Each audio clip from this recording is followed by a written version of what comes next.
For a short time, Iran's leaders may have believed they had dodged the worst of American military power. The United States had launched a serious and sustained assault on Kharg Island, a tiny piece of land in the Persian Gulf that most Americans have probably never heard of, and had, according to President Donald Trump himself, completely wiped out every military target on the island. Radar installations, military bases, weapons caches, all of it was gone. The Iranian military's presence on Kharg Island had essentially been erased. But here's what the Iranian regime was counting on. The oil terminals and pipelines on Kharg Island were still standing. The docks where oil tankers pull in to load up with Iranian crude oil were still intact. The pumping stations and processing facilities that move Iranian oil out of the country and into the global marketplace were still running. To Iran, that meant the most important part of the island, the part that keeps money flowing into the Iranian economy, had survived the initial American strikes.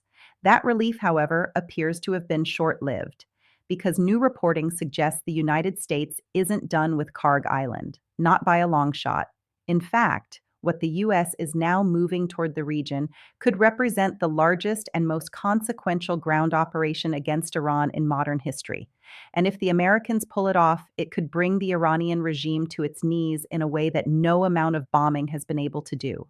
To understand why Kharg Island matters so much and why the U.S. seems determined to do something dramatic about it, you first need to understand what the island actually does for Iran.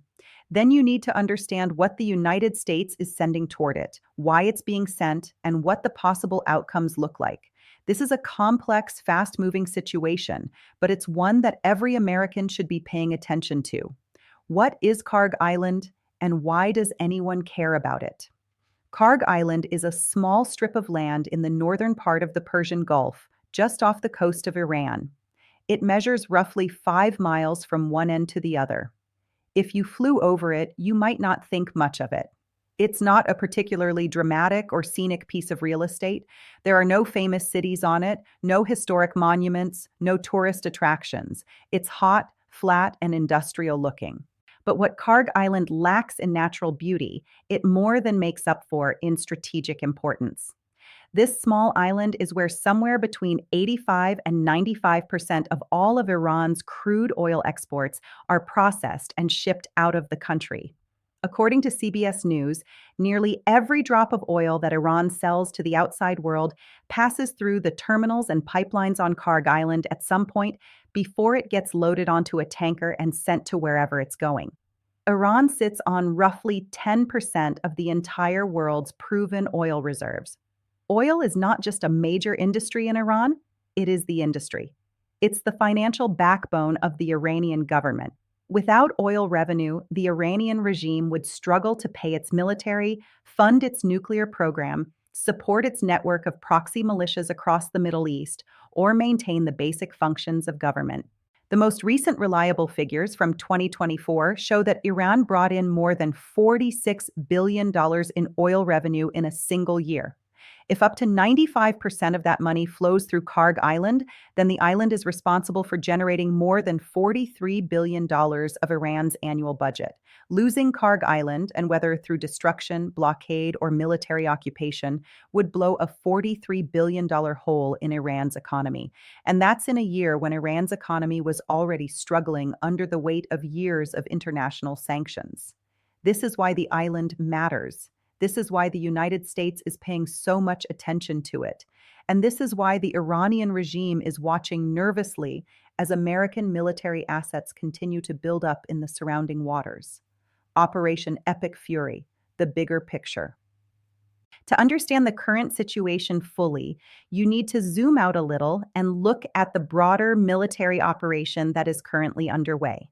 That operation is called Operation Epic Fury, and it is the umbrella under which all American military activity against Iran is currently being conducted.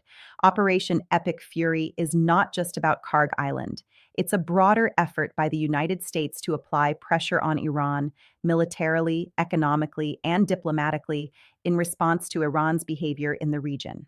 Iran has been using the Strait of Hormuz as a weapon, By attacking commercial ships in and around the strait with drones and fast attack boats, Iran has been able to disrupt global oil and gas shipments in a way that sends shockwaves through the world economy. To understand how significant this is, consider what the Strait of Hormuz actually is. It's a narrow waterway, at its narrowest point only about 21 miles wide, that connects the Persian Gulf to the Gulf of Oman. Every day, an enormous volume of cargo passes through this strait. Approximately 20% of the world's entire oil supply passes through it. About 20% of all the world's liquefied natural gas travels through it too. If the Strait of Hormuz shuts down or becomes too dangerous to navigate, the consequences ripple out across the entire global economy. That's exactly what Iran has been counting on. By threatening ships in the strait, Iran creates fear. Tanker captains become unwilling to risk their vessels and their crews. Shipping companies start rerouting their ships on much longer journeys around the southern tip of Africa. Insurance companies start charging sky-high premiums for any ship that wants to pass through. The result? Oil prices go up, gas prices go up, and nations that depend on those energy supplies start pressuring the United States to do something about the situation, or if they're Iran's trade partners, start pressuring the US to ease off on the sanctions and military pressure. The oil price surge that accompanied Operation Epic Fury is not an accident or a coincidence. It's a direct consequence of Iranian actions in the strait, and it's the backdrop against which every decision about Kharg Island is being made. Operation Epic Fury is the United States' response to all of this. It's an effort to apply enough counter-pressure on Iran to force the regime to stop disrupting global shipping, halt its nuclear weapons development program, and ultimately come to the negotiating table under terms that favor American interests. The question that drives the current situation is, what is the most effective way to apply that pressure? What the U.S. is sending to the region, and what it means. The most significant news to come out of the current situation, and the thing that has Iran's leadership most worried, is that the United States is not pulling back from the Persian Gulf. It's sending more firepower in. According to The War Zone, a respected and well-sourced defense publication, the United States is deploying the USS Boxer and its amphibious ready group, commonly abbreviated as an ARG, from their home base on the West Coast to the Middle East. Traveling with the USS Boxer is the 11th Marine Expeditionary Unit, known as the 11th MEU. This unit consists of approximately 2,500 United States Marines who are trained and equipped for exactly the kind of operation that would be required to take Kharg Island by force. The USS Boxer doesn't travel alone. Accompanying it are two other significant amphibious warships, the USS Portland, which is a San Antonio-class vessel, and the USS Comstock, a Whidbey Island-class ship. Together, these three vessels form an amphibious assault group capable of landing a large number of troops on a shoreline quickly and under fire. They also carry helicopters, landing craft, and other equipment essential for a ground operation. Add in the air and ground support components that travel with the 11th MEU, and you have a formidable force. But here's what makes this deployment even more significant. The 11th MEU is not the first Marine Expeditionary Unit to be sent toward Iran in recent weeks. Back in mid-March, the United States announced that the 31st MEU, which operates out of Okinawa, Japan, was also being redeployed to the Middle East. The 31st MEU brings its own set of amphibious assault ships and carries roughly 2,000 more U.S. Marines. When you put both of those units together, you're looking at more than 4,500 United States Marines either already in Iranian waters or rapidly heading that way. That's a significant force. And when you add in the supporting elements, the fighter jets, the attack helicopters, the artillery, the intelligence and reconnaissance assets, and the various other combat support systems, what you've got is a package that is quite clearly being assembled for something big. The War Zone describes this as an accelerated deployment of manpower being sent to support Operation Epic Fury. The deployment is being tracked by defense analysts and reporters who are paying close attention to the pattern of American military movements in the region. And what those analysts are seeing points strongly and consistently toward Kharg Island as the likely target. The movement of Marine units toward the region isn't the only thing that suggests the U.S. is preparing to make a major move on Kharg Island. There's also a lot going on in the skies above the island and the surrounding waters. The United States has been deploying the MQ-4C Triton unmanned aerial vehicle, commonly called a UAV or drone, to the Persian Gulf region. This is not an attack drone. The MQ-4C Triton is designed specifically for reconnaissance, gathering intelligence, tracking movements, monitoring communications, and keeping a close eye on whatever is happening below it. It is a highly sophisticated surveillance platform that can fly for extended periods at high altitudes, covering vast areas of ocean and coastline. What is this drone watching? On March 20th, one of America's Triton UAVs was observed flying in circles above the main oil terminal on Kharg Island. That's not an accident. That's deliberate, sustained intelligence gathering.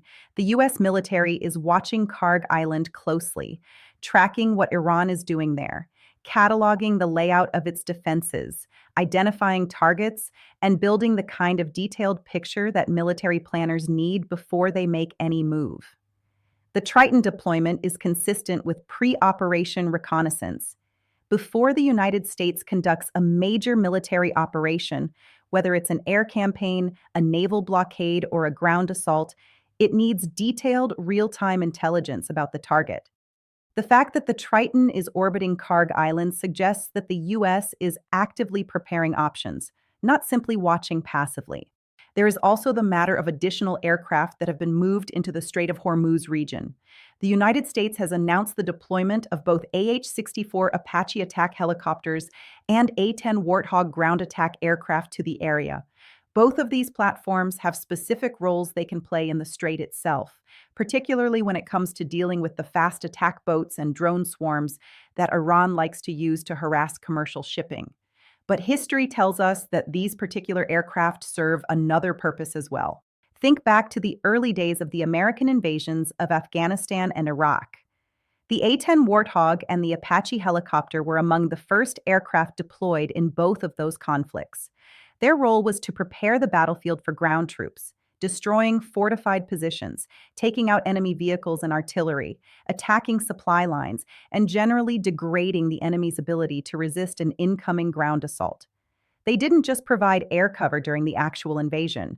They shaped the conditions that made the invasion possible in the first place. And what were the very first ground troops sent into Afghanistan? United States Marines from MEUs, exactly like the units now heading toward Iran. The echoes of those earlier conflicts are getting harder to ignore as the current deployment takes shape.